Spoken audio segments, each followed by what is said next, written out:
mi nombre es Saray Suárez y en este video estoy transmitiendo desde la ciudad de Barquisimeto, Estado Lara, Venezuela, y quiero que compartamos juntos un poco acerca de lo que es la posmodernidad. Estoy segura que en algún momento todos hemos escuchado mencionar esta palabra, esta frase, ya sea posmodernidad o posmodernismo, que aunque no es lo mismo, digamos que toman conceptos similares. Entonces, ¿pero qué viene siendo este fenómeno social? ¿Cómo lo vemos actualmente? Hay bastantes formas de identificarlo y decimos, hay también diferentes posturas que indican o que nos hacen preguntarnos si en verdad existe tal cosa como el posmodernismo o solamente estamos en una fase 2 del modernismo.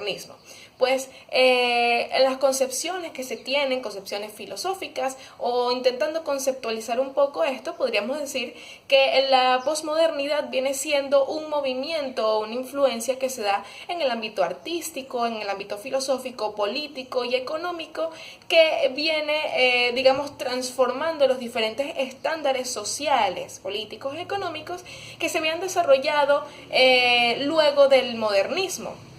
Es decir, salimos de una etapa moderna y cuando la sociedad comienza a trascender impulsada por grandes eventos, quizá como la revolución industrial, que aumenta lo que es el factor o que propicia el inicio del factor del consumismo, entonces vemos que la sociedad misma comienza a tomar otro rumbo, otro pensamiento.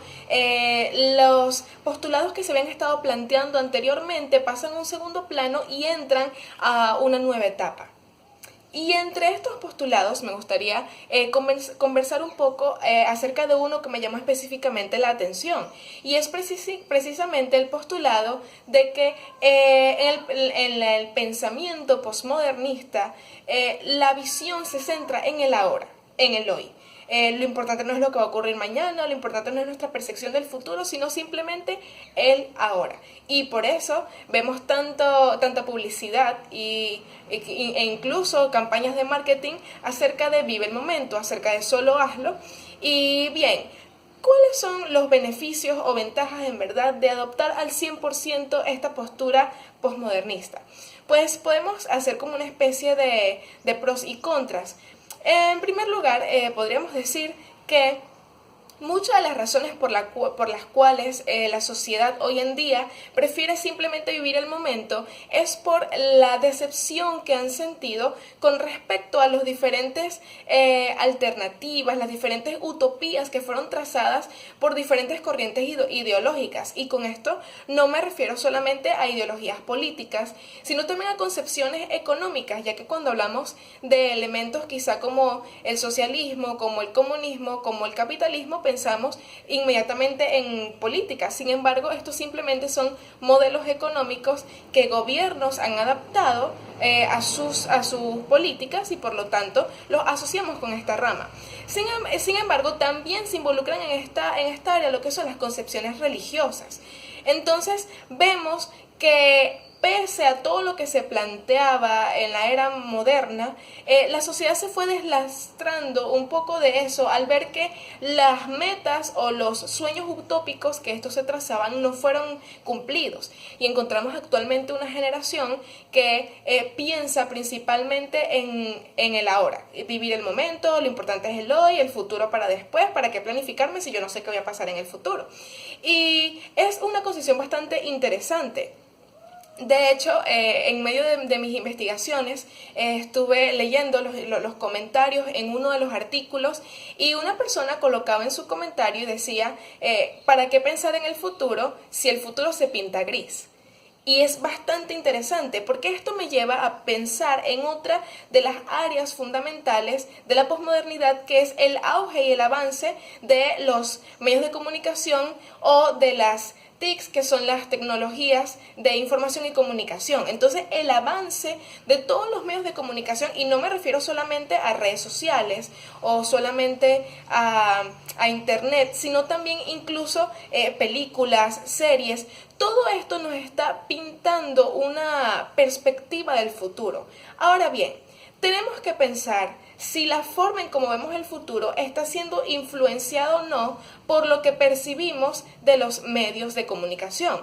Un ejemplo es la globalización y la transmisión de información que hay de ida y vuelta, que es el pan de cada día de nosotros. Entonces, observamos que en el caso actual de lo que está pasando con el COVID-19, ha sido mucha la información que se ha transmitido, y si bien mucha de esta información oficial que permite y que ayuda muchísimo a saber cómo prevenir, a saber los casos, todo lo que está ocurriendo, también se incurre mucho en la desinformación, y la desinformación o las noticias falsas crean pánico. Entonces, observamos que en el transcurrir social, este hecho de vivir el presente, no pensar en el futuro, también nos hace, digamos, crear ese temor. Yo considero que dentro del pensamiento posmodernista, a pesar de todos los postulados dentro de la sociedad, se abarca mucho lo que es el temor a pensar en el mañana, y creo que todos estos movimientos como los movimientos ecologistas, los feministas, entre otros, surgen de esa incertidumbre acerca del mañana. Y todos en algún punto nos hemos preguntado qué será de nuestro futuro. Sin embargo, si piensas bien, si vives toda tu vida en el momento y no planificas, no realizas lo que antes conocíamos como proyecto de vida, ¿cuál sería el rumbo de una sociedad luego de trascender del posmodernismo? Una sociedad que no pensó a futuro en su propia vida, porque muchos de los movimientos, como lo mencionaba anteriormente, por ejemplo el movimiento ecologista, piensa a futuro en cuanto a resguardar el planeta, pero quizá en nuestras propias vidas no estamos planificándonos lo suficiente ni pensando qué vamos a hacer en un futuro, y por esta razón encauzar el rumbo de la sociedad cada vez es algo más difícil y más diverso, porque se desarrollan concepciones ideológicas cada vez más diversas y campañas que apoyan el movimiento del individualismo de cada uno de estos sistemas ideológicos. Por tal razón, observamos que en el posmodernismo el auge del mover de la información ha marcado una pauta bastante importante, y como una de sus características principales, el vivir el momento. Entonces, esa sería la diatriba principal, y yo creo que es importante que nos centremos y que de verdad analicemos. ¿Es correcto, sería productivo que yo adopte todas las posturas de la sociedad posmoderna, o podría yo cambiar y encauzar mis pensamientos y el manejo de mi vida de una forma diferente? Bueno, esto fue todo, fue una pequeña reflexión, así que muchas gracias por escuchar.